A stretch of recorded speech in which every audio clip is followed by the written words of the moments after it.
to the Love Lab Podcast, a safe place to get real about sex. Whether you're a man, woman, single, or couple, this is the show for you.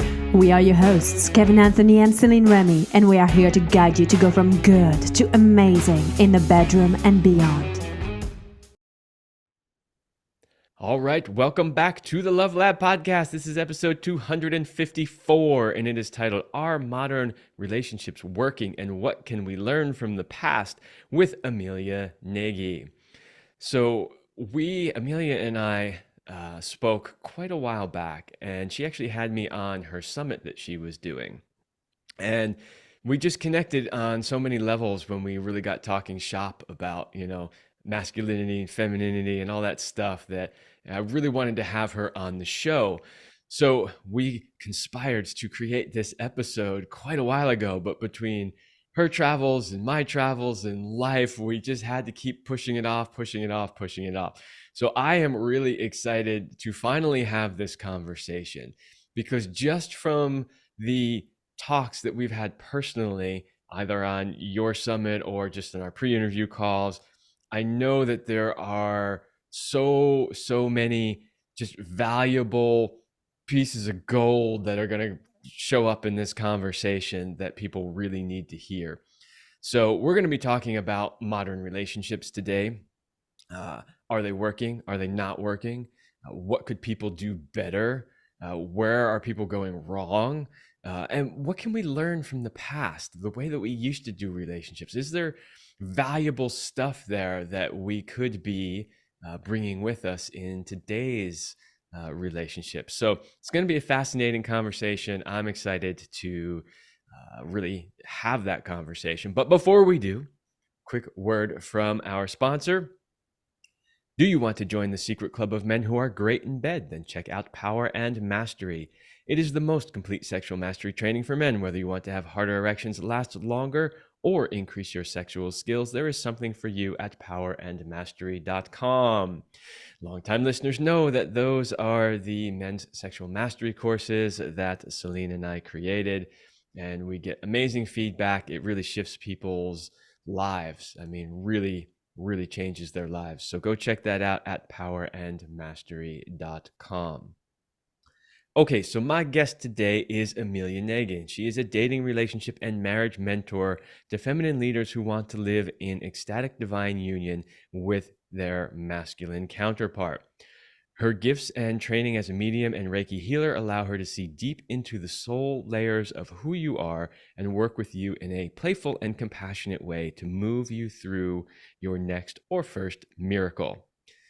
She helps you connect to your audacity and authenticity by facilitating sacred space for deep inner vision, healing of emotional, spiritual, and generational wounds, injuries, and dishonor, claiming your sovereign creative power, and dating discerningly for a true loving partnership. She was born in Bulgaria and grew up in the US and Canada, and she currently resides with her soulmate, twin flame, and husband, Emil, 8-year-old daughter, Alessandra, 2 cats, 4 chickens, and 1 horse. You got quite the family going on there. So, Emilia, welcome to the show. Kevin, thank you so much for having me. It's so fun. I'm so excited to chat with you. And thank you so much for doing these amazing podcasts. You are welcome. I love doing these podcasts, and, I tend to get good feedback, but every once in a while, somebody really shows up and gives you that feedback that keeps you going, keeps you doing it, because it's a lot of work. And that's been happening a bit more lately. So that's been really stoking my fire to keep doing this work. That's amazing. All right. So let's just jump in here, because we gotta lay some foundation here for what it is that we are talking about. So, as a relationship coach myself, I really see modern relationships struggling in so many ways. But I'm also curious about how other people, including yourself, see modern relationships. And so my first question is, we're seeing both men and women struggle in relationships, or even getting into a relationship. What are some of the things that you see when you work with people that they're struggling with? What are the big modern struggles that you see? Yeah, well, because I primarily work with feminine leaders, these are women who have a vision, they have a mission, they're living on purpose, they're creating something in the world, something that we didn't really necessarily have so much of if we go back like 50 years, because we had a different society then. The biggest issue that I see is a mismatch in polarities, where it's a feminine leader and she has a strong mission, and she's very she's like on earth to she doesn't belong to the old world, she's here to build the new world, and she knows it. And she's a feminine being, but she has fire and she has strength, and she has power, and she's going, right? And so she ends up putting off a lot of masculine energy because she's creating so much, and ends up with effeminate men, or doesn't know how to pick a masculine man, and there just becomes such a pattern there, where these women are really struggling to find the right partner. And one of the main reasons, I think, is the polarity. I see that a lot, the polarity and the lack of understanding thereof. Another one I see a lot is just, because we have so much mismanagement, not management, there's so much misinformation when it comes to what works in relationship, what love really is, what spirituality really is, what connection really is, what feminine and masculine really is, right? Like what the sacredness of it is, the innateness of it is, the design of it, if you will, the divine design. There's so much confusion also about what that should look like. So then, that gets brought into the relationships in terms of how people think they should fix things, or what they think they should act like. And so there's a polarity mismatch. There's a misinformation and confusion that I see a lot. And I'd say those are probably some of the main things. The last third thing I would say is just a lot of blended families, entrepreneurship, like missions. We're building new earth, right? The light workers are bringing in new earth. And so there's confusion around how to bring all those pieces together in a harmonious way. That's what I see. All right. Well, those are some big things that you just threw out there. And you went right from the start, you went for the big one, which is the polarity mismatch. Polarity is something that I and my wife Celine have talked about on this show a lot. We've done whole episodes on it, and there's hardly a topic that comes up when speaking about relationships that polarity doesn't somehow come into the mix, Right. because it Yeah. really is that important. So interesting that you are working primarily with, women who are, as you're calling them, kind of high performing leaders, right? So they're women who are probably in positions like CEO, or, some high level position, lawyers, stuff like that. One of the things that I've seen, and you can tell me if you see this as well, you said in your first answer that they are feminine beings, but that they're operating a lot of the time in their masculine.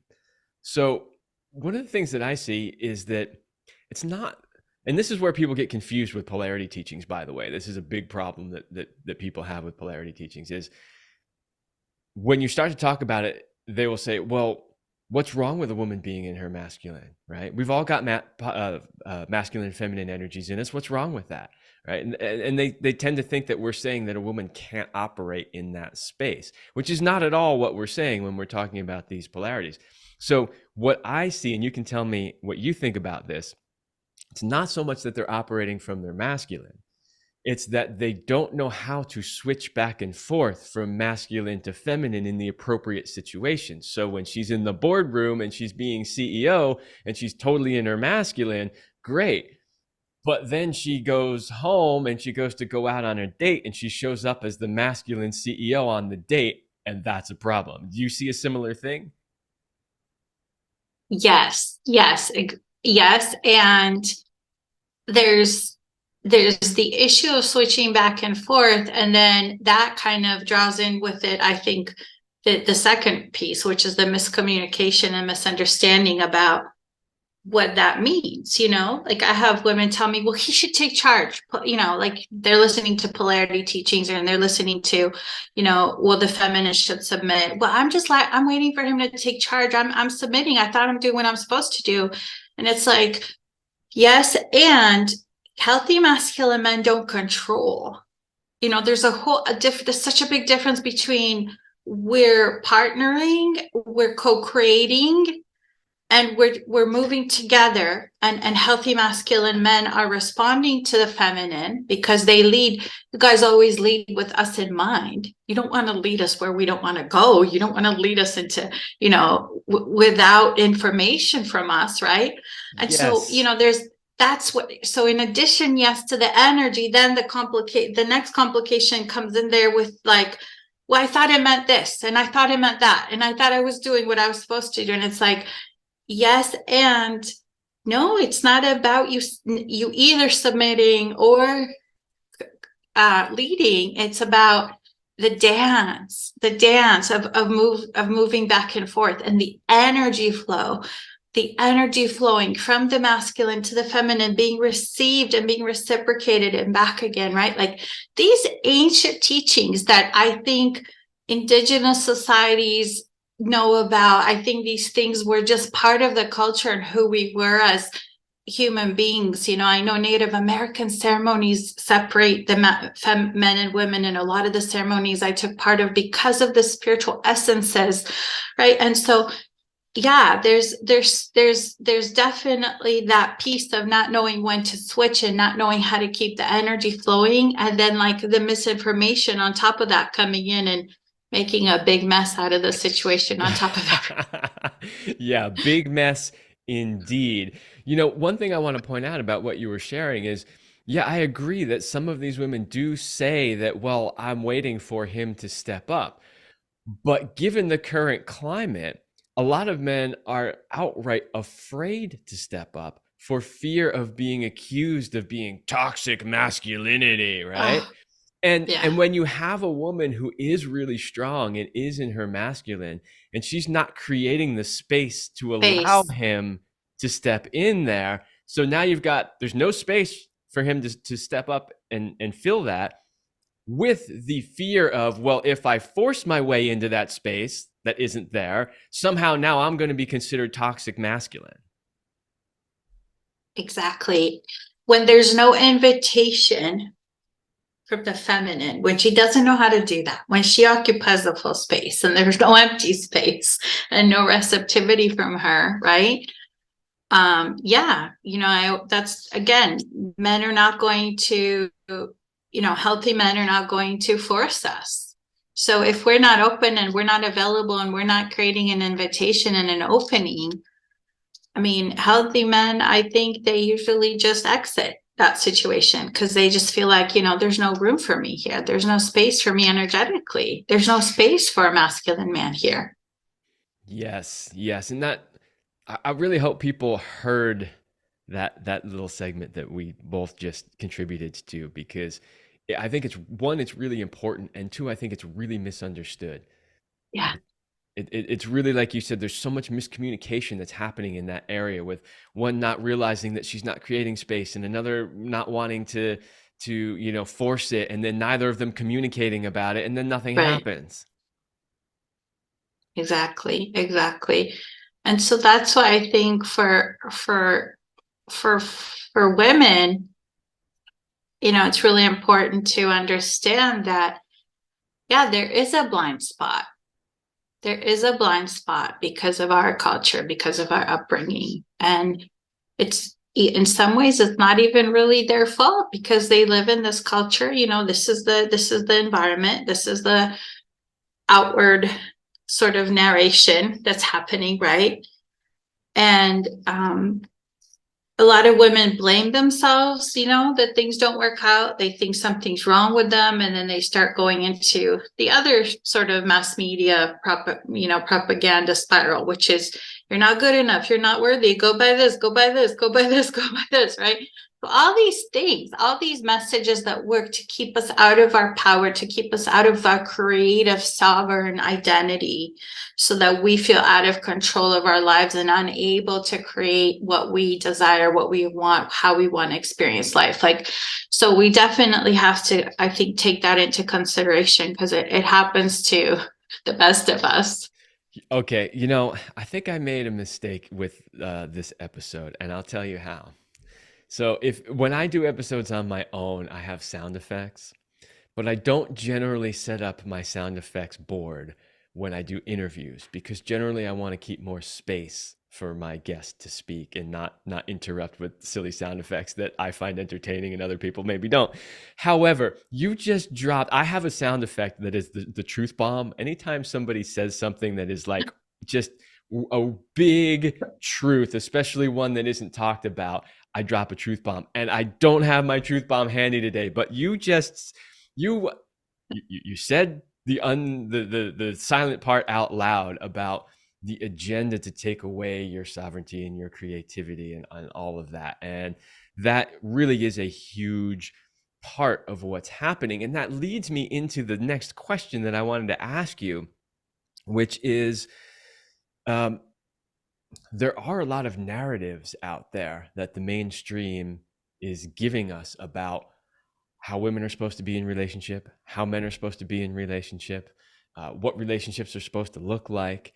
And I'm wondering if maybe you could just throw out a couple of those narratives that you see that are out there and that are pervasive in the mainstream that are negatively affecting people's ability to have great relationships.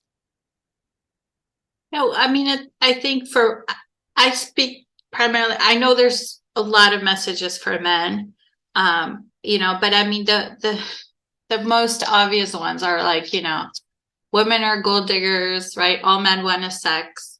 And I mean, that's just propagated over and over, over and over and over, over and over. It's so simple and like so ludicrous, but there is a element where I still see powerful, intelligent, badass women buy into some form of that somehow the masculine wants that like, for example, a younger woman. Like I hear this from women that are like conscious, that are like, well, that's my friend just got dumped, her man just dumped her for a younger version, so this is obviously something men want. And it's like, yes, some men consider that were acceptable for whatever reason, but I wouldn't necessarily say those are the healthy men. And if they do, it's not for the reason that they think. It usually doesn't have to do with the looks, it has to do with the vitality and the energy and the femininity. And Yes. so yeah, and so there's just this bastardization of who we are as beings, and so I mean, those are it's very interesting to me how empowered women who are otherwise empowered, like financially, educationally, right, they have an experience of empowerment in their lives in all other areas, but they're lacking it when it comes to their partnership with the masculine, because they're not defining their own role and using their own creative power to create that union. They're relying on outside messages and buying into the mainstream. And so because they're not standing in their creative power in the realm of relationships with men, they're not creating. They're just assimilating or appropriating, right? What's being given to them. And it really is, I find it amazing that women have stood up in so many areas in terms of empowering themselves and creating their lives. But in this area, there's still a lot of help needed. Yeah, well, the narratives are strong, and so I want to address that point you just made about the men leaving women for younger versions. And you're right. The assumption is always because she's younger and maybe potentially better looking. I can honestly tell you from a man's point of view, while yes, we are all attracted to youth and vitality, that is not the main reason. The main reason from a man's point of view is most likely because the younger woman is more likely to be in her feminine in a sense that she allows him to take lead. Because there's an age difference, there's an automatic power differential there. There's an Right. automatic polarity there because of the age difference. And the younger woman is a lot less likely to complain, to compete, to challenge, to do all those things that really negatively affect the relationship. Yeah. So if the older women simply were able to be in that same space as the younger women, they probably see the men would not leave as much. And I can honestly tell you, I see beautiful young women all the time, and I'm like, wow, that woman is just gorgeous, like the perfect body. And as a man, your mind goes, wow, what would it be like to have sex with her? But here's the very next thought that comes in almost every time: I would never date her because she's not mature enough, right? We don't You're want. talking like you're old. You're so young. You're talking like you're old. Thank you. Well, but so I used to have a rule. So thank you for that. I just turned 49. So No way. yes.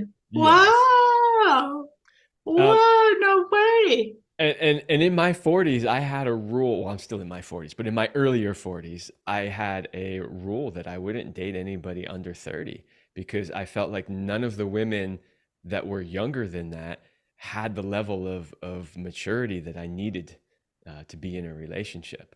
And so, yeah, there is an attraction to the youth and the beauty for sure, but that's not what makes a relationship great. What makes a relationship great is the maturity, the connection, the communication, all that other stuff. And that to me is what's most important. And that's why I say, yeah, there are some men that probably only care about the arm candy. Okay, great. But they're not the good men anyway, as you rightly pointed out, right? And the good men, it's not just that they want a younger model. They want the polarity, they want the connection, the communication, and a harmonious, loving relationship. So that's my take on it, and I think you tend to agree with that. Yep. Um, I wanted to also just quickly address some of the narratives that I see that are really negatively affecting relationships, in addition to the ones that you've already pointed out. And I see a lot of narrative around there's no difference between men and women. There's no difference between the sexes. That's one of the narratives right there. So when you're talking about polarity, how can you have polarity in a relationship if you think there's no difference between men and women? Anybody whose eyes are open can clearly see there are really big differences. And that's great. The differences are what make us come together as a couple. That's the spice of life. That is the polarity. So embrace the differences. So that's one big narrative that I see that's really harming people. The other big narrative, and we've touched on it before, is toxic masculinity. So this big narrative is out there telling all these women that, and telling the men too, by the way, that if you show masculine traits, then you're toxic, right? And here's the problem with that I see is, and you're saying the same thing here, and actually you can speak to this a little bit after my little rant here, but these women are craving a masculine man, a man who's going to step up and be in that masculine role. Yet the narrative is telling them that anytime they see masculine behavior, that somehow that's toxic and they should run away from it. On the man's side, right, they're trying to figure out why their relationships aren't working and why they're constantly fighting and breaking up with all the women that they date because they're not stepping up into their masculine. But then they're also being told that if they do those masculine things, that that's not what women want because it's toxic. Yeah. So hard. It's like you can't win, I think there's a poem I read recently that I love. It talks about how like a woman, I was told I did this, I spoke up, I was too loud, I stopped speaking, why was I so quiet? It's like you can't win, right? You can't win. And again, why it's so important to be in touch with our own sovereign creative power, our connection to the divine, our connection to our soul, whatever does that, meditation, martial arts, tai chi, creative activities, playing music, right? Like whatever does that, prayer, whatever does that for you. But just getting in touch with our inner self, inner voice, because I think if we follow those messages, those outward messages, not only are we not going to have a fulfilling life because it's going to be based on somebody else's idea of success, it's also going to lead to some of these things that you're talking about, because we're going to buy into these narratives and then end up manifesting, unfortunately, those realities, And so I don't know what, like I don't work with men, so I wouldn't know what to tell men. But women, I definitely talk about biochemically. Let's just start there, and with all the narratives that are happening now about transgender and switching genders, it's such an oxymoron to me, because it's like you can switch genders, but you have to take all these hormones. So isn't that like already an oxymoron, that no, you can't switch genders because here's all this things that you need to take in order to be able to be this other gender, right? Like, I mean, it's absolutely appalling to me, those things, because to me they are, they're against the divine design, and there's reasons for that. We probably won't get into that here because we're not talking about that topic, but in my opinion, it's like, those are the additional ways that light workers and feminine leaders need to be warriors, like, and not in the sense of being in your masculine, but we do need to stand in our own reality and in our own understanding of who and what we are. And if we don't have an understanding of that, then seek it, then ask to be shown our cosmic place, ask to be shown our nature by design. These are just things that I think maybe they're counterintuitive for people, but I think until we do them, and we do them consistently, we're going to be running into these things, because we're going to be buying into them and living according to them, simply because they're messages that someone puts out repeatedly, until we start listening to our own inner voice. Yeah, I completely agree. And I mean, yeah, there's a whole bunch of things that we could talk about that aren't really necessarily relevant to this discussion, and that would take us like a whole nother hour of the show to Right. do. But you're right. I'm somewhat struggling on how to approach the subject without going down the rabbit hole. But there, Right. like the one example. So as we're recording this, just this past weekend, Mickey Willis released his third version in the Plandemic series called The Great Awakening. And I don't know if you have seen it yet. It literally just came out. But one of the things he talks about in there is how the Chinese Communist Party in the past was taking gender out and making all the men and women dress exactly the same, shave their heads, taking all the things that defined a man or a woman out. And he talks about the reason why they did that and what the point of that was. The reason he talks about it in that movie is because he's showing you why they're pushing that so hard today.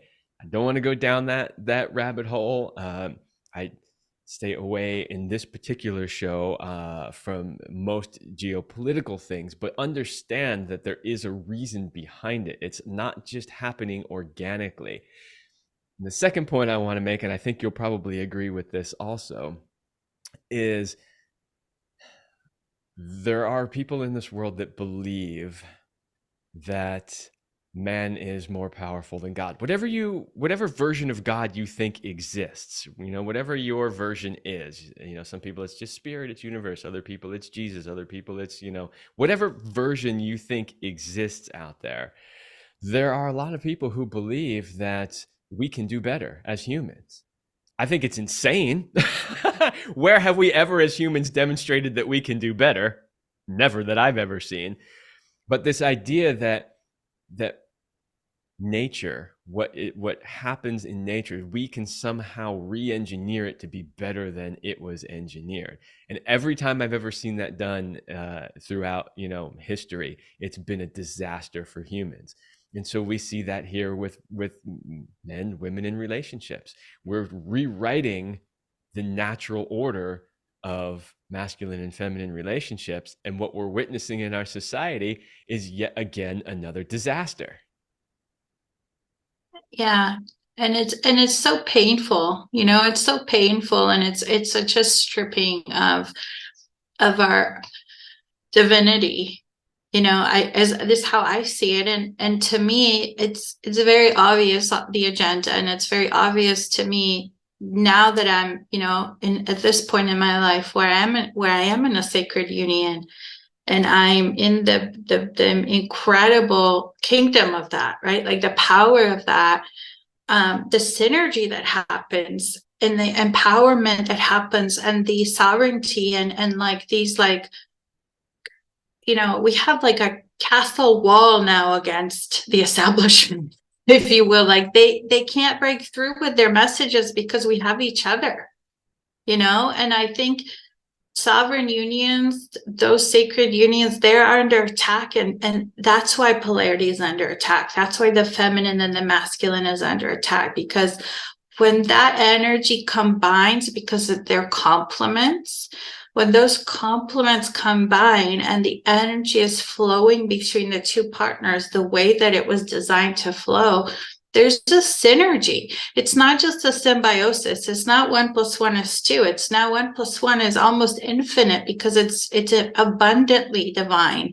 It's creative. It's infinitely creative, and the possibilities are endless. And we don't live in that world yet. Like we're still, transitioning from 3D into 5D. So this is, I believe, some of the steps that humanity is taking now, so that we can come into the new earth, so that we can create that new earth, because in the new earth we are going to have sacred unions. I think that's the foundation for society. Like imagine if that was the foundation for society, those synergistic unions, and then that's what the children are being raised in. That's the foundation of how companies are run, and the world is going, right? Like I think that's where we're going as humanity. And I think that's why you and I are here. There's a lot of us holding those codes and those visions, but I mean it is definitely and seriously under attack, because it is such an empowering place to be. And it's not by accident. No, it is not by accident. They understand that their system will be gone if we're able to really bring about these synergistic relationships, and that's really one of the key foundations to bringing in that new world, which I completely agree with. And I'll say too that okay, we're not there as a world yet, but it doesn't mean that we can't experience that for ourselves. I mean, I was in when Celine was alive, I was in that kind of relationship, and I know what it's like, and I know that it's possible. So if you're listening to this and you're like, okay, yeah, right, great, so maybe in the next lifetime I can, no, you can experience that now. You just have to know how to create it. It is absolutely possible to do that. And in fact, when we would coach couples together, my wife and I, our program was actually called Relationship Synergy, because exactly what we were trying to teach them was how to have that kind of synergy in their relationship that we experienced ourselves. Yeah. Okay, I got to take a quick break for the second sponsor, and then I've got a bunch more questions I want to ask you about this. Okay. Are you a couple? Are your relationship and sex life where you want them to be? Are there changes you would like to make but just don't know how? Maybe you think there is nothing that can be done. I challenge you to make 2023 the year that changes. If you're not 100% happy with where your relationship or sex life is, then get help today and change your life. Go to kevinandceline.com/sex synergistic.coaching-couples and schedule a strategy call with me today so we can map out a strategy to get you where you want to be.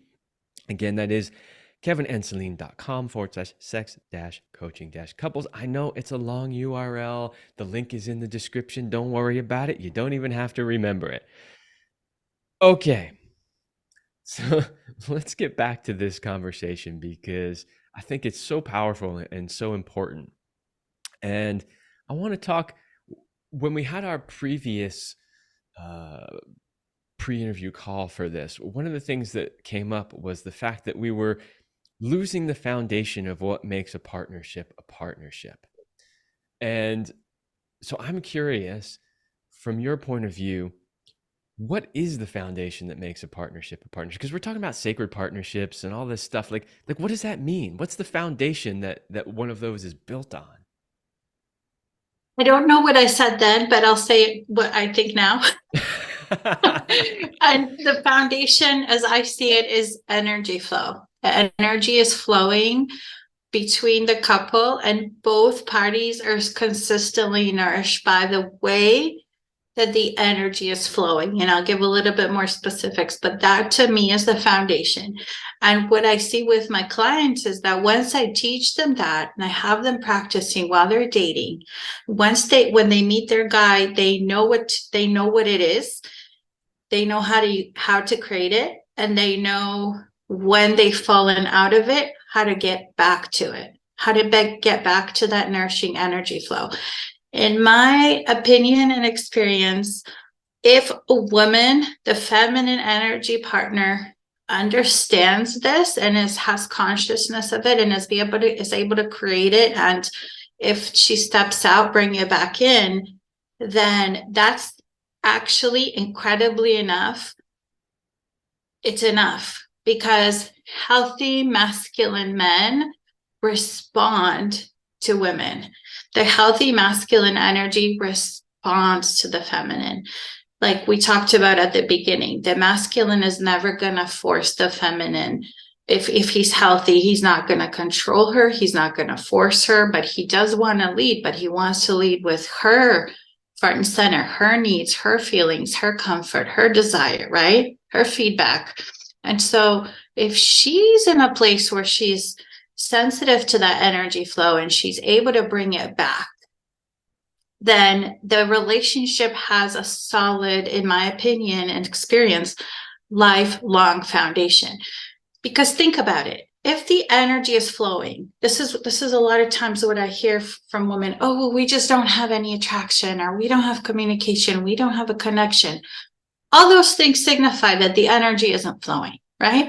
When the energy is flowing, then why would you ever not want that? That's nourishing him, that's nourishing her. So why would you want divorce? Why would you leave that nourishing situation, right? Like it's very highly unlikely. I mean, it's almost like impossible, because it's working. People don't like leave what's working. I know sometimes people get triggered by certain unhealthy patterns and things happen. That's another issue. But so yeah, in my opinion, is that energy. And the energy flow has to start with the masculine, because they want to generate. That's what's nourishing to them, is to be allowed to generate. It needs to be received by the feminine, appreciated and reciprocated. And then he needs to be allowed to generate again. And if that energy flows, I mean, it's so simple, but we've forgotten these things. We don't live them. We have messages that mess it all up, right? So once that energy is flowing in that way, it's creating that synergy. And there's very little that can get in between healthy energy flow in a partnership. Nice, beautiful. So many little gems in there. I suggest you probably rewind a little bit and listen to that again. So, yeah, I mean, I agree. This idea of energy flow between the two, and throughout history, there have been a lot of representations of that natural flow of energy. One of which, of course, being the classic yin yang symbol, right? It's Right. just the Yeah. perfect example of that Yes. energy flow between the two. And there's many more. From every culture that has existed has had some representation of that energy flow that you're talking about. Yes.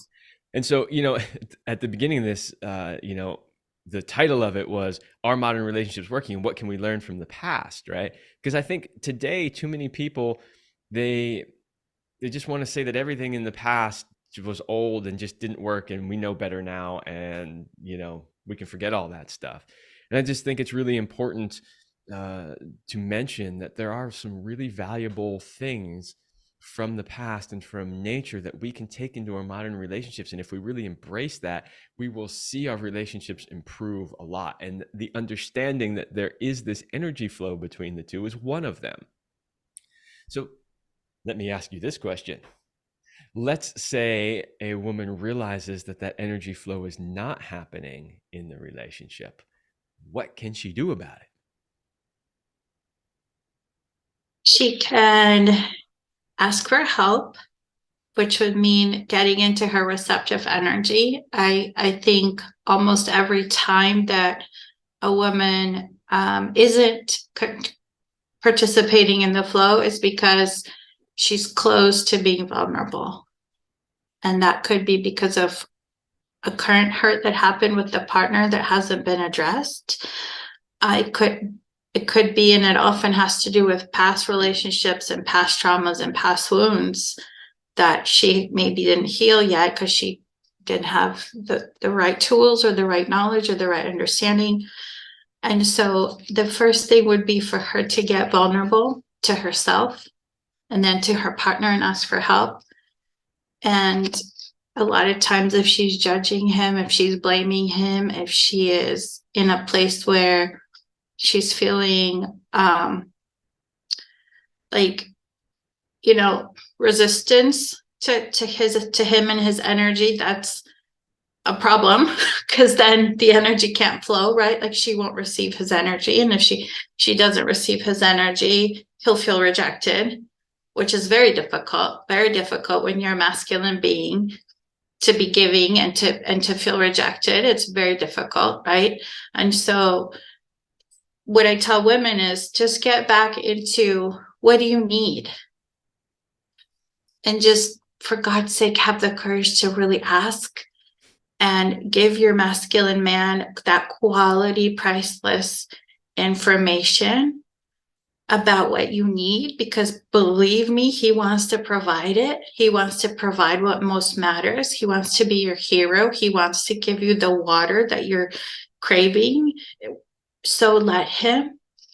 So get back into your feminine, get back into your vulnerable, and ask for help. And that's really hard. That's really hard for women, because receiving is vulnerable, and so then we have to look at, okay, what is in the way? What needs to be healed so you can open your heart again? But yeah, if she can do that, then almost always the energy flow is restored, because now she's able to receive again. Her heart is open again. She's asking for what she needs. The masculine is elated to know what it is and to be able to provide it. And there you go. It's flowing again. Yeah, I completely agree. And you used a word in there that my wife Celine used to use all the time. And Celine used to say, she was a big champion for men. And she used to say all the time, men want to be our heroes. And she was absolutely right. We do want to be your hero. We don't just want to be seen as your hero, right? Like, because to say that we want to be seen as your hero might mean that we're not necessarily willing to do the work. We just want to be seen as the hero. But the reality is, we don't just want to be seen as your hero. We want to actually be your hero. Yeah. Why was Superman so popular in the culture decade after decade after decade? Because he was the symbol of a masculine, caring man who did the right thing, who showed up and saved the damsel in distress. He was that was the role model right there. And we as guys all want to be that. How many people do you see today? You see it on famous sports players all the time. They have the Superman logo tattooed on their arm. They want to be Superman. They want to be your hero. But you as the feminine have to make space for that. If you don't allow us to be your hero, then we can't be it. And it's crazy because, a lot of times women hold back. They're hold back because from the feminine, the culture teaches us to be more taking care of others' needs than really being in touch with ourselves and knowing our own needs. And so women hold back that they think it's too much, like it's too much to ask, it's too much to say. A lot of times if they haven't done the inner work, they don't even know what they need in that moment to be able to articulate it and communicate it and even ask for it. And what's amazing to me, I didn't know this. I only learned this because I was such a disaster when I was dating. That's the only reason why I became a master, is because I was such a disaster. And so I had my parents and I was actually born in communism. So we grew up in communism. So I grew up with that kind of no feminine and masculine.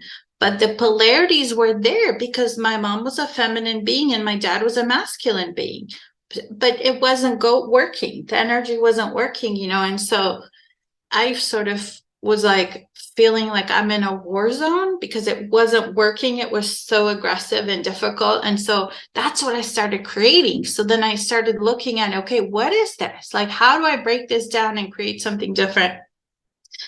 And I remember when I actually like put on a different set of lens, because I studied with Alison Armstrong for years and actually saw like men want to be our hero.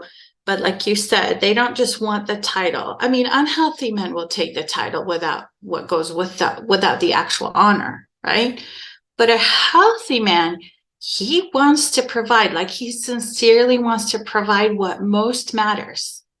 And I give the example of my husband getting this old blue trailer because it's the sexiest thing a man's ever done for me, because this old blue horse trailer, because he brought that trailer and he's like, let's go get your horse.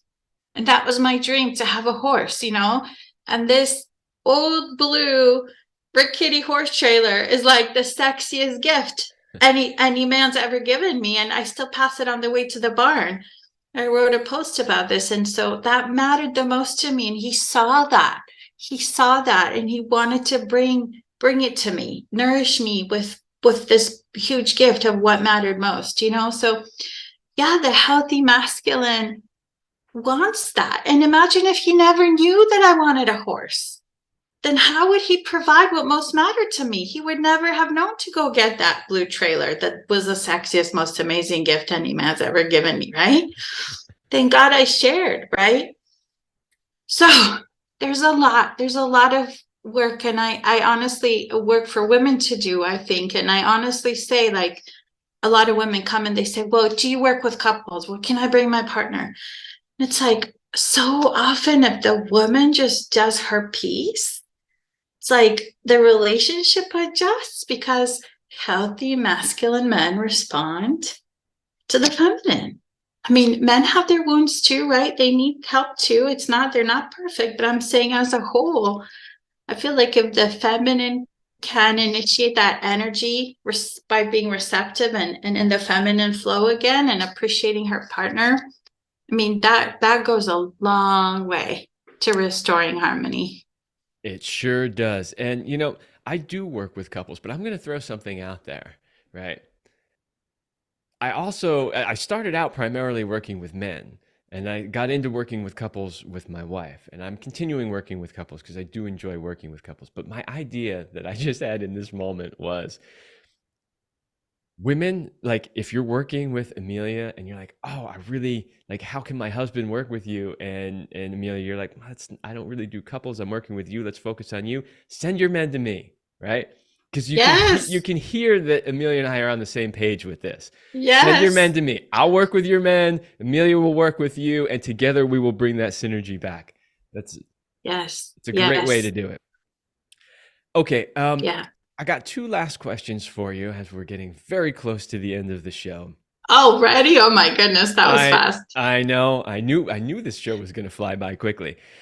So, the question I had for you is really what benefits can people expect to see in their lives and relationships if they can bring things back into balance. But I'm gonna tweak that just a little bit here, because you mentioned just a moment ago that you were a disaster, and that's what led you to figure out how to become a master. So rather than just generically answering the question about what are the benefits people can see, if you could maybe talk from your own personal experiences, what benefits did you see in your own life and relationships as a result of making this shift? Ooh, wow. I mean, it went from me dating very unhealthy men and almost marrying somebody who was not, he was not a healthy man. Like I would not have had a good life with him, but I just was modeling what I knew. Like I just was picking what I was shown as a relationship. So I picked a partner that I was modeled in my family of origin, like many of us do.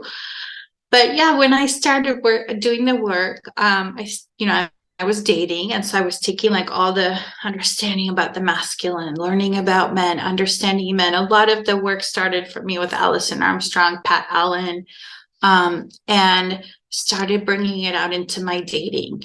And little by little, I started to notice, like, oh wait, so men are not jerks. That's it's like they're not jerks. Actually, they're kind of cool. And then it was like, and I was like, oh wait, men are not selfish. Wait, they're what? They want to take care of me? Huh? And then it was like, wait, they're not they're not after sex all the time. They actually want a connection. Like, and I started to experience these relationships with the men that I was dating, and they got better and they got better and they got better. And I just my own healing around some of the wounding that had happened because of my misunderstandings about men and my inability to pick healthy men. I was picking unhealthy people, unhealthy masculine people, right? And then I, started dating these amazing men. I started dating before I met my hubby. I had some really great dates. I remember one guy where I met him. He was like just a few weeks before I met my hubby, and we had such a great connection. But he was moving. He was moving to Seattle. But we had such a nice time, just a few weeks that we did date. And I was like, yeah, this is going well. Like, this is starting to go really well. And then pretty soon after I met my hubby, and I remember he, in the beginning, I didn't have sparks flying, I don't teach that. There was just a peace and a calm and a sense of, yeah, just a sense of peace with him, And as I got to know him and I was able to bring in, he's for me. Is he a healthy man? Yeah, he is. And he's for me. I can actually trust that he's for me. I can share what I need. I can ask for the things that mean the most to me that are scary to say out loud, And then on his side, he led with such authenticity that he made it so easy. He made it so easy. And so, yeah, I went from just having these very difficult, very painful experiences with men to meeting and marrying my hubby. And that was 13 years ago. And we have one daughter now, she's 9. And we almost never have fights. Like once in a while, usually it's me that yells. Like I'll just get upset about something. And he's like, he just comes and he's like, what do you need? Are you okay? Are you okay? What happened? Like he knows that, if I'm yelling, there's an issue that he can fix, which is awesome. So yeah, but definitely without, if I hadn't done the work, there's no, no way I would have this marriage. There's no way.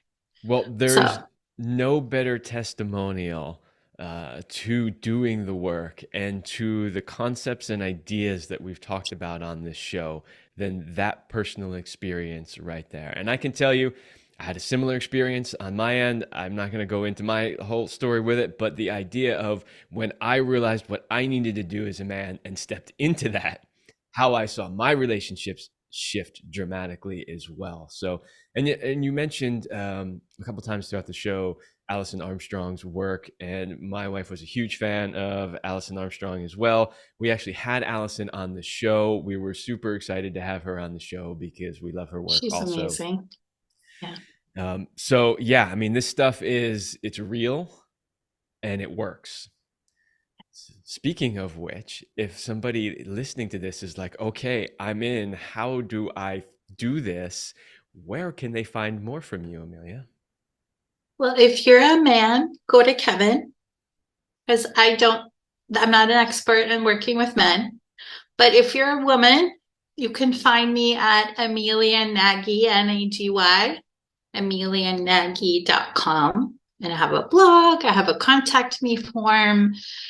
Also on my Facebook profile, if you search Emilia Nagy, I'm an avid writer. So I almost every day post something about these kinds of topics that women love to read. And so those are the ways you can find me. All right. Link will be in the description, so check that out. Okay, last question. It's a question that we ask everybody that is on the show, and that is, what is your best sexual talent?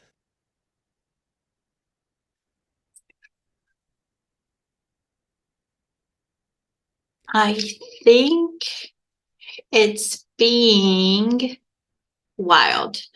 But when I say wild, I don't mean positions. I don't mean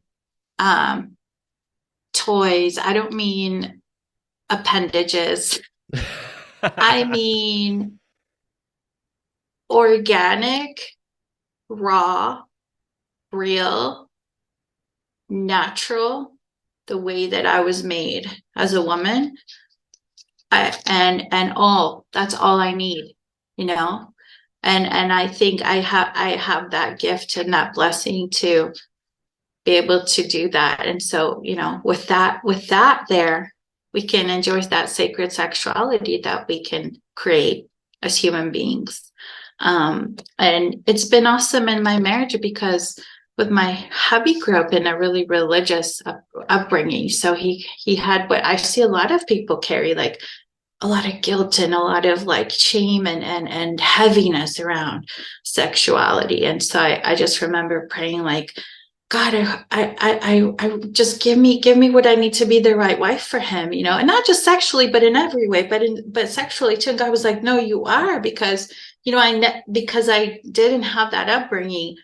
I just like embraced the organic nature of how God made me as a sexual being, you know? And so I think that's a gift I bring. That's a beautiful gift. If I would sort of rephrase that in my own words, it would be like harnessing and embracing the power of female sexual energy, like really embracing it. Yeah. Yeah. Just what's naturally there, what, you know, what we're created to be, divine beings. And it doesn't have anything to do, experiencing that spiritual connection through sex has nothing to do with like what modern things teach us. Like, it's not about positions or how you do the blowjob. It has nothing to do with that at all. You know, it's really all about who you be. Yes, who you be indeed. Yeah. Well, Emilia, I want to thank you for coming on the show, having this conversation with me. It flew by super fast. We are already at an hour long. We could keep going, but I think we did a pretty good job of getting the essence of what we wanted to communicate here with this out to the audience. Yeah, and thank you. You did amazing with pulling gems, letting me come up forward with gems with your questions. So thank you for that. You're welcome. Well, thank you one more time for being on the show. And everybody, that's all the time we have for this episode. And I will see you next week. Bye.